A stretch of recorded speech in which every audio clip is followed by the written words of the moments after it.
Assalamu alaikum everyone. Hope you are well and doing great with my channel.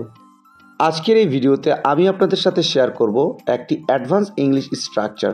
So ভিডিওটি না টেনে শেষ অবধি দেখুন। আমি আপনার পড়ানোর কৌশল পছন্দ করি। আমি তার ভালোবাসার ধরন পছন্দ করি। আমি তোমার কথা বলার ভঙ্গি পছন্দ করি।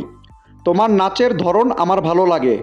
এই প্রতিটা বাক্যে যে জিনিসটা কমন আমরা দেখতে পাচ্ছি সেটা হলো আমি পছন্দ করি, সাথে ধরন, ভঙ্গি, কৌশল, পদ্ধতি এদের যে কোনো একটি থাকবে।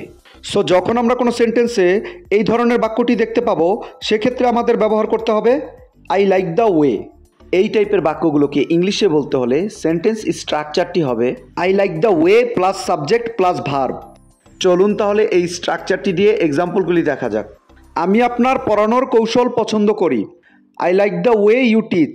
I like the way you teach. আমি তার ভালোবাসার ধরন পছন্দ করি। I like the way she loves. I like the way she loves. আমি তোমার কথা বলার ভঙ্গি পছন্দ করি। I like the way you talk. I like the way you talk. তোমার নাচের ধরন আমার ভালো লাগে। I like the way you dance. I like the way you dance. I hope এই স্ট্রাকচারটা আপনারা ভালোভাবে বুঝতে পেরেছেন। Now it's your turn. আমি তার কাজের পদ্ধতি পছন্দ করি। আমি তার কাজের পদ্ধতি পছন্দ করি। এই বাক্যটি ইংলিশে কী হবে আপনারা কমেন্টে লিখে জানাবেন।